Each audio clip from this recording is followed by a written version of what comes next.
반갑습니다. 송재준입니다. 이번에 선거를 통해서 이재명 대표가 꽤나 자축하는 분위기를 보이고 있죠. 영광과 곡성 두 군데에서 조국혁신당을 상대로 승리함에 따라 이재명 대표 체제가 좀 더 견고해졌다 이런 평가가 나오고 있는데요. 물론 이제 어느 정도는 맞는 얘기겠죠. 근데 결과적으로 봤었을 때 조국 혁신당은 이번에 선거를 통해 가지고 사실상 이제 멸망의 길로 다가갔다. 이렇게 보는 게 맞을 것 같습니다. 조국 본인 스스로 같은 경우도 대법원 판결이 얼마 안 남았기 때문에 언제 들어가도 안 이상한 그런 상태인데 조국 혁신당에서 조국이 빼버리면은 이뭐 혁신당이라고 할 겁니까? 무슨 뭐 신장식당이라고 할 겁니까? 말이 안 되잖아요. 그렇죠? 최소한 그러니까 이번에 영광 정도만큼은 곡성에 한번 내준다라고 해도 영광만큼은 좀 가져갔어야 조국 혁신당의 기가 살았을 것인데 완벽하게 좀 정리가 되는 듯한 모습이죠. 뭐 그럴 수밖에 없는 게 조국 혁신당이 이게 뭐 총선이 끝나고 난 다음에 지금까지 한 게 뭐가 있습니까? 맨날 그냥 뭐 툭하면은 뭐 대통령을 탄핵시키겠다 그딴 소리나 할 줄 알지. 그리고 뭐 축하남 같은 거 보내주면 그거 뭐 거부할 줄이나 알지. 뭐 그거 말고는 우리가 뭐 머릿속에 남아 있는 게 없잖아요. 신년식 같으면 희한하게 나와가지고 이상한 소리하고 막 떼쓰는 거 말고는 당연히 그러다 보니까 비전이 없는 정당이라서 비례정당이 갖고 있는 한계까지 겹쳐가지고 완벽하게 좀 망하는 모양새로 들어서고 있습니다. 오늘 저희가 좀 추가적으로 얘기를 해봐야 되는 것은 그렇다라 그래서 이재명 대표가 완벽하게 승기를 잡았냐? 차기 이제 대권 후보로서 자리를 완벽하게 잡았냐? 그거는 또 아니다라는 거예요.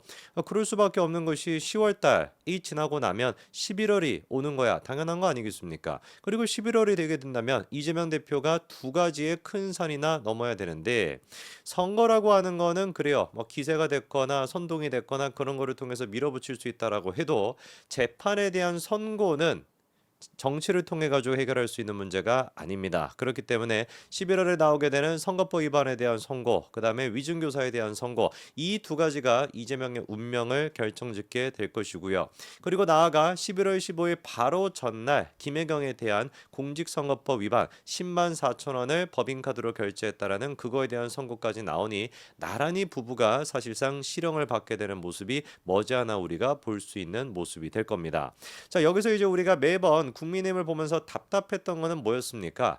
싸울 줄을 모른다. 새로운 어떤 그 이슈를 선정하고 그 이슈에 대해 가지고 밀어붙이는 게 너무나 부족하다라는 거였는데 이번에 이제 그 박수영 의원이 김혜경 씨의 선거를 앞두고 굉장히 중요한 문제를 직접적으로 제기를 했더라고요. 다른 게 아니라 이제 그 배소영과 관련된 재산 증식의 미스테리에 대한 이야기입니다. 알고 계시는 것처럼 배소영 같은 경우는 평생을 그냥 공무원으로 살아왔던 사람이에요. 뭐 4급부터 시작해가지고 뭐 제일 높게 올라갔던 게 4급 정도 아니었습니까? 암만 이거를 우리가 계산을 해본다라고 해도 공무원의 월급 같은 걸로 계산해 봤다라고 해도 배수원이 가지고 있다라는 부동산으로는 도저히 이게 설명이 안 되는 금액이었는데 이 부분에 대해서 박수영 의원이 이번에 국감에서 지적했던 내용이 무엇인지 그리고 배수연이가 어떤 식으로 앞으로 김혜경의 재판에서 역할하게 될지 그거를 좀 정리해 드려야 되겠습니다. 우선 일단 그 특이한 게 김혜경 씨에 대한 재판은 선고 자체가 한번 미뤄졌습니다.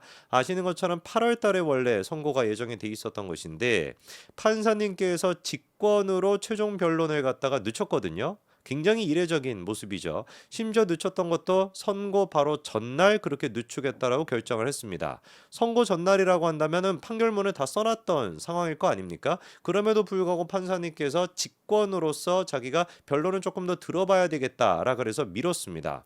그렇게 이제 미뤘던 이유가 무엇이었는지 다음에 이제 공판이 열렸을 때 우리가 이유를 알 수가 있었죠. 알고 봤더니만 판사님께서 김혜경 씨가 됐거나 수행 비서, 운전 기사, 수행 팀장까지 해가지고 배수연도 마찬가지인 것이고 관련된 사람 사실상 전부 다에 대한 금융정보 제출 명령을 은행에게 내렸던 겁니다. 그러다 보니까 카드를 얼마를 썼고 그리고 또 뭐 현금은 어떻게 뭐 유출이 됐고 그리고 또 계좌는 어떻게 왔다 갔다 했고 이 모든 것들을 전부 다 한눈에 볼 수 있게끔 됐던 거거든요. 자, 그러면은 그렇게 금융정보 제출 명령을 통해 가지고 금융정보를 보고 최근에 나왔던 판사님의 결론이 뭐였습니까? 증인들이 위증을 했다. 어떤 증인들, 김혜경을 위해 가지고 증언했던 사람들이 위증을 했다라는 걸 판사님께서, 이거 무슨 뭐 탐정입니다. 판사님께서 직접 금융정보 제출 명령을 통해서 받아들였던 그 자료를 통해 가지고 확인을 한 거예요. 알 수 있었던 방법은 간단합니다. 우원식의 와이프도 그랬고 또 다른 지금 중진 국회의원의 와이프도 그렇고 두 사람이 전부 다 했던 얘기가 뭐예요? 김혜경 씨가 법인카드로 결제를 안 했다. 우리가 각자 현금으로 결제했다. 이런 식으로 증언했었거든요. 근데 그게 새빨간 거짓말이라고 하는 걸 판사님께서 밝혀낸 거예요. 왜? 포수기를 보니까 포수기에 찍혀 있는 음식의 내역 그리고 실제로 결제했던 내역 이 두 가지가 정확하게 일치하는 거예요. 예를 들어 가지고 현금으로 결제했다라고 한다면 카드 결제 금액이 실제 금액보다 적어야 되지 않겠습니까? 10만 원이 나왔다라고 친다면 현금으로 내가 5만 원을 줬다. 카드로 그러면 얼마를 계산해야 되겠어요? 5만 원을 계산해야 되겠죠. 그렇죠? 포수기에 찍혀 있는 건 10만 원인데 카드 결제는 5만 원. 이렇게 돼 있다라고 한다면 현금으로 5만 원을 줬나 보다라고 생각할 수 있는데 카드가 결제되어 있는 내역이나 포수기에 찍혀 있는 게 100% 일치한다라고 한다면 현금이 들어갔던 내역은 아예 없다라는 뜻이 되는 거 아니겠습니까? 그렇게 함으로써 두 사람이 당당하게 위증을 했다라는 것을 판사님께서 직접 밝혀내게 됐던 거예요. 간땡이도 부었지 진짜 지 남편 믿고 그냥 뭐 아무 소리나 짓거리는 건지는 모르겠지만 이런 식으로 어떻게 거짓말을 할 수 있는지 진짜 기가 찰 노릇입니다. 특히나 이제 그 현금 결제를 했다라고 하는 게 말도 안 되는 게 배소연 본인 스스로도 뭐라고 이미 증언했습니까? 지가 결제했다라고 이미 얘기했잖아요. 김혜경이도 뭐라고 얘기했습니까? 배소연이가 알아서 다 했다라고 얘기하지 않았습니까? 언제 뭐 각자 뭐 결제했다는 얘기를 언제 했냐고요. 갑자기 근데 뚱딴지 같이 그냥 그 와이프라고 하는 두 사람이 튀어나와가지고 각자 현금으로 계산했다 이런 소리를 하고 있으니까 아니 무식하면은 지들끼리 말이라도 제대로 맞추고 나와가지고 거짓 증언을 하든지 말이 되는 소리입니까?